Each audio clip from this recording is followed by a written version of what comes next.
Things are going great in crypto land recently. Prices are going up. The question is, how long will they continue to go up? Now, there's always the risk of selling. So let's have a look at on-chain metrics, as in how much sell-side risk is there actually now. Check out this graph. It shows Bitcoin starting at the beginning of 2022. So the Bitcoin price is in black and the sell-side risk ratio, that's the line in orange. Whenever this is high, the current rally might come to an end. In other words, people are in profit and might take some of that profit. The exact opposite happens whenever we are low. This is where we could potentially buy in. And so this is a quite nice setup, right? We are still relatively low on this chart and we are turning around. The momentum is turning positive. Now, it's no guarantee that we go higher from here, but in the end, it's all about risk to reward. And the potential reward could be quite high. We've got some way to go. Now, most of Bitcoin's supply is held by the long-term investors. There is, of course, a lot of short-term speculation happening as well, and that's what's creating the short-term wicks to the up and downside. But the general trends are definitely caused by the long-term investors. When the long-term investors are selling, the bull market tends to stop. When the long-term investors are buying, we tend to see a bottom. And we see this in more detail in this chart here. This is why I like crypto so much. In crypto, we've got all of the transactions 100% transparent on the blockchain. And once we crunch the numbers, we get data that we can't get in traditional finance. We never see data like this for the stock market. And check this out. We see when the long-term holders tend to sell. That's when we've got the green vertical lines. And that's also a potential headwind for a rally. And when this is turning red, this means the long-term holders tend to buy. We have seen some selling in April of 2024 at around 70K for Bitcoin. We then saw selling again starting at around 100K for Bitcoin. We are not yet seeing any selling. Now, why do we see those massive price swings to begin with? Why does Bitcoin sometimes go down by 70% or even 80%? Why does it then subsequently recover again and reach new all-time highs? I think the main cause is attention. Crypto in the end is a game where money flows from the impatient to the more patient people. So when Bitcoin is very low in price, attention is also very low. Very few people watch crypto channels. The traditional media isn't talking about crypto. And so there aren't too many buyers besides the long-term holders. They want to hold Bitcoin potentially over several years. Now, as the long-term holders dollar cost average into Bitcoin, the price recovers. And as it recovers and gets closer and closer to the next all-time high, new people come into the space. Because then traditional media talks about crypto again, right? Then people are starting to get in the greens again. They check crypto content more often, and thus the market expands. And that then also tends to be the time when the cycle top occurs, right? We get new all-time highs. At some point this stops because the number of new investors stops flowing in. The market can't expand forever. And that's then when a lot of supply is held by the short-term holders and not by the long-term holders anymore. So what we see again is Bitcoin's price in black, and we see the supply that's held by the long-term holders in orange. And this tends to go down as the price is going up and hitting new all-time highs. So the long-term holders are selling into the rally, and they tend to accumulate as the price comes down. As we then hit new all-time highs again, the long-term holders sell. So here's what we want to do. We want to do the same thing, right? We want to buy whenever Bitcoin is low, and we want to buy more and more over time, as in we want to dollar cost average. We want to buy a little bit regularly, maybe once a week, maybe once a month. And as the price increases, we want to rebalance our portfolio, as in we want to take profit and sell Bitcoin. Currently, the long-term holders are accumulating again. In other words, it seems like the smart money does not believe that we are already expensive in Bitcoin. This is not a time of profit taking, as we saw at the beginning of 2024. This is a time of continued accumulation by the long-term holders. And again, the long-term holders tend to make the money in Bitcoin. The people that have a longer time horizon, they tend to accrue the money. And the short-term tourists that just invest based on the recent media news, they tend to get burned. And so this is how the cycle is created. Most people tend to get burned with crypto at the beginning because you learn about crypto when it tends to be high because everybody talks about it, and then we tend to crash afterwards. And then people have one of two decisions. The first decision is to just stick with it, to learn that much about Bitcoin that it's clear that Bitcoin is here to stay and that Bitcoin will recover at some point. Or, and that's a second choice, and this is what the majority of people do, you might simply just quit it. And you might say, Bitcoin or crypto in general is not for me. I've lost now 60, 70, 80% of my capital. I've never done this with any other investment. I stay away from crypto. So this is what the majority is doing. And again, this is why the long-term holders make most money. It's just a transfer mechanism from the short-term tourists to the long-term holders. And most people that make money in crypto, they simply just waited out their first bear market. Most people that make money in this market already have some kind of scar tissue. They got burned at one point. Now, it's nice to have all of that data available because of the transparency of the blockchain, but at the same time, data can also be confusing. It's important to understand what's relevant and what's not relevant. And what is not so relevant is the Bitcoin ETF. At least short term. Long term, it is very much relevant, as in the Bitcoin ETF tends to purchase Bitcoin over the long term. And with that, of course, the price is going up. But what's causing market bottoms and market tops is what the long-term holders are doing. Just have a look at the magnitude. The long-term holder supply chain is much larger than what's happening with the Bitcoin ETF. And when the long-term holders are selling, we want to sell as well. When the long-term holders are buying, we want to buy as well. They time the market quite nicely. And again, currently they are buying. And so should we, in my humble opinion. There are many reasons to be bullish. For example, there's a good chance that the selling pressure in Ethereum has come to an end. This is the Ethereum dominance. And we saw a bottom at the end of 2019, which was a very similar level to where we are currently at. And yes, there is no certainty that this support line will hold and that Ethereum's relevance can't fall even below 7% of cryptocurrency's market cap. But I think the current risk to reward is quite enticing for Ethereum. And when Ethereum goes up, then this will bring a lot of other markets with it. It will bring up a lot of DeFi protocols.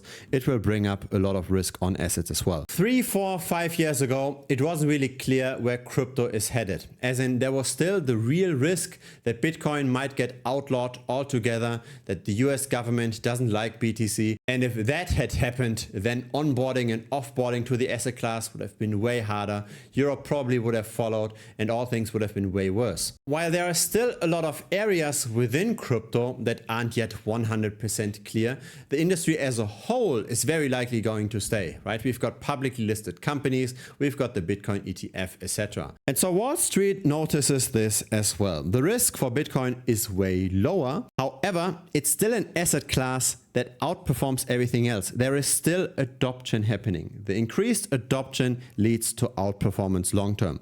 What we see here is not the Bitcoin price. What we see is Bitcoin's performance relative to the Nasdaq 100. So relative to technology stocks. And of course, at the beginning, when there was way more uncertainty, Bitcoin outperformed technology stocks by much more. But still, up to this day, we continue to see that outperformance. Not as quickly, but it's still the highest performing, quote unquote, safe asset. And with safe asset, I simply mean an asset that's likely going to stay around for another 5 or 10 years. Right? When we buy an individual stock, we don't know what's going to happen in 10 years. When we buy Bitcoin, that's comparatively certain. The market is clearly expanding again. What we see over here is the total value locked of decentralized finance. So how many $1 billion across all blockchains are currently being used? And we had the so-called DeFi summer in 2021, where decentralized finance grew very rapidly. Then we had our first crashes with Terra Luna and with FTX. And now things are turning around again. We also see how the decentralized exchange trading volume is growing again. Interestingly enough, it's growing faster than the total value locked. In other words, the capital that's on the blockchains gets used more efficiently because that trading volume generates fees. And when there are more fees relative to the capital that's used, that means higher returns. There's also an argument to be made that the market is now less risky compared to the top in the DeFi summer. And that's because the stablecoin market cap relative to the total value locked of all of DeFi is now higher. So the stablecoin market cap is in green, and that's at an all-time high. It's now at 240 billion, and at the top of the DeFi summer, it was only at 188 billion. Yet the total value locked in decentralized finance is smaller. In other words, the risk of assets have now a larger portion of all of decentralized finance. So there's less risk in the system. Thus, it's unlikely that we're going to see a similar crash anytime soon compared to what we saw in 2022. There's all of this stablecoin money in the system, yet the returns we get in decentralized finance for stablecoins aren't high. So Tether only returns 2.5% on the largest borrowing and lending platform, so that's Aave. USDC returns 2.9%. So there's no real reason to bridge your assets from traditional finance to the crypto world just to get those kinds of returns. We can generate more in traditional finance. The reason why money is flowing into crypto is because people do anticipate appreciating prices. And the long-term holders are already deploying. There is upside. Now, in October of 2023, the market flipped. The market turned from bear to bull. The market saw inflows from traditional finance. And we can see this in this chart. This is the stablecoin market cap. So it shows how many dollars in the fiat system are deposited somewhere with a custodian, say with Tether or with Circle, and what equivalent has been minted as stablecoins on chain. And from May of 2022 to October of 2023, we actually saw a contraction of the market. So money was flowing out of crypto. People were turning back to TradFi. People were withdrawing their money. But that then changed in October of 2023. Since then, we see more people depositing than withdrawing from the crypto ecosystem. And surprise, surprise, this is of course also an impact on crypto prices. When money is flowing in, crypto prices tend to go up. And that is what we see with this chart at the bottom. This is the Bitcoin price. So when money comes into the market, Bitcoin goes up, and that is with a leverage effect. So Bitcoin appreciated by 260% since the beginning of October, while the stablecoin market cap went up by only 85%. Now still, there is a lot of volatility. What causes a price drop like this of 26% while there's actually money flowing into the system? The answer is swapping activity. So it's not just people depositing their money into the system and then wait and invest for the long term. Most people in crypto trade actively. And whenever people move from stablecoins to risk-on assets like Bitcoin or altcoins, the prices go up and vice versa. So there's money flowing in and out, and there is swapping activity, people getting risk on and risk off.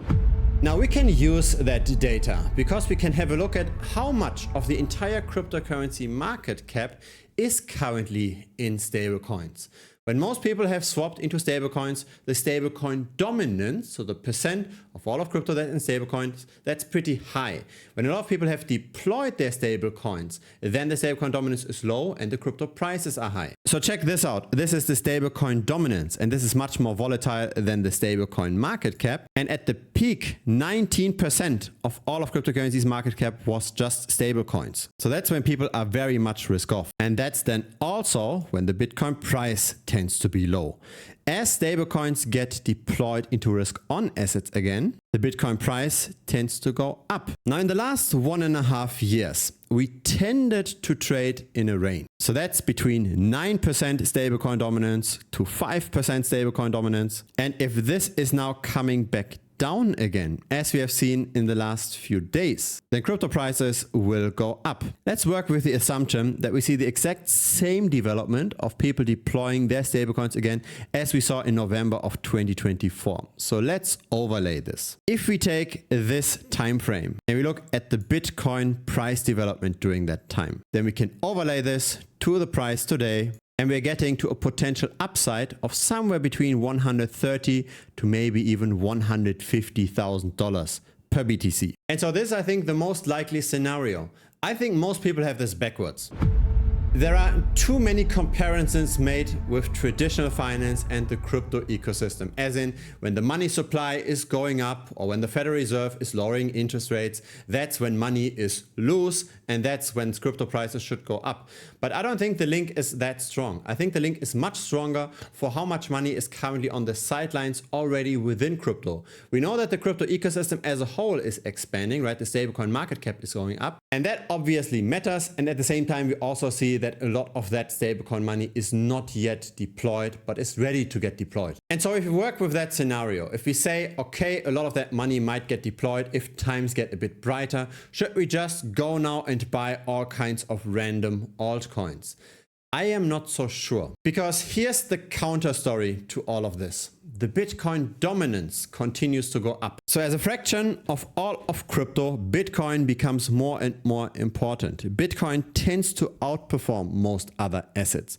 And we only saw an altcoin rally when Bitcoin dominance was close to 70%.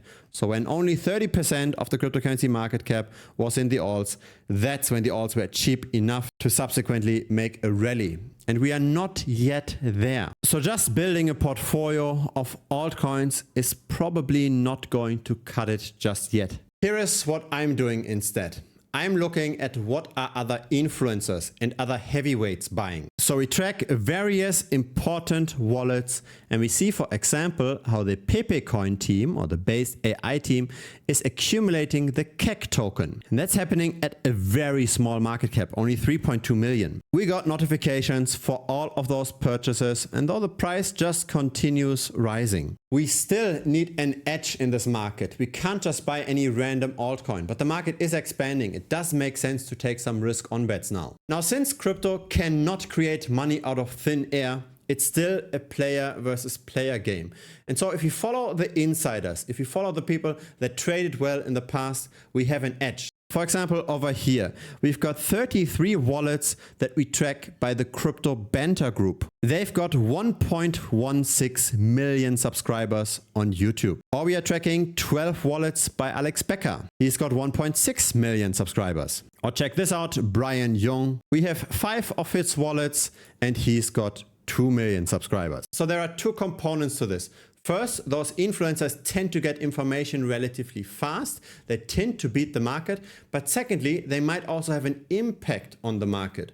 So when somebody with 2 million subscribers talks about a small cap cryptocurrency, of course, some of the followers will buy the token, which then pushes up the price. And so with all of those wallets that we are tracking, we get various signals. Who's buying and selling what at what point in time. And while it's nice that the market is expanding, it's still a winner takes most market. So returns are very much concentrated in just a few assets. There are mostly losers in this market and a few winners that take it all. Just have a look at the top 100 cryptocurrencies in the last year, right? There are some tokens that perform phenomenally and a lot of them that are just losing. So just diversifying does make sense. If we just build a portfolio of many different altcoins and we don't trade actively, then we are underperforming Bitcoin because Bitcoin dominance continues to rise. Instead, what we need to do is we need to find ways to buy things such as virtual very early. And this is where we come back to Brian Young. We got a signal of Brian Young buying into the virtual token, and that was at 7 cents. So that was on the 21st of March of last year. Our community got excited and bought in. And of course, the rest is history, right? Now we are at $1.75. And so this is my strategy in this market. The market is expanding, people are making profit, but still returns are concentrated in a few winners. And we have to have a way to identify those winners. And we don't have to be the best at this, right? We just need to know who are the best and we have to find their wallets. And of course, this is not public information. And so we have to do on-chain analytics to find the wallets. And so of course there is the influencer trade channel with all of those signals, but there's also a tutorial course on how to find different wallets. So we use related trades, we use official NFT transactions, we try to figure out ways through deposit addresses on centralized exchanges, etc. to get new wallets that we then actively track with this automated bot in the channel. And since the community is learning how to find new wallets, we also have a dedicated wallet research channel. So this is then where our 500 members look for new signs for influencer wallets. And once the moderators have confirmed those wallets, they get added to our tracking. For example, here, right, we've got Crypto Gains that suddenly out of nowhere was talking about the Champ token. And of course, we knew about this because we saw the purchase alerts before in our tracking. And so by tracking the insider wallets, we become insiders as well. Not, of course, in the legal sense, because all of the data on the blockchain is 100% official and transparent, but we do have an edge over other market participants because most people don't go through all of that effort. And so it's not necessarily just about buying one asset and finding the winner and holding it long term like virtual. It's also about shorter term trades. And so the community, of course, shares the winning trades as well over here. Just have a look. If you add some leverage to the game, you can make quite nice gains in a short period of time as well. So feel free to check it out. It's currently $125 per month. If your crypto portfolio is not just $500, but rather 5,000, then it's probably going to be worth it for you, especially in this current market. If it's your first time here, feel free to subscribe. I publish this regularly. A like would be very much appreciated as well. It helps the channel grow. See you next time on YouTube or see you in Premium. Cheers.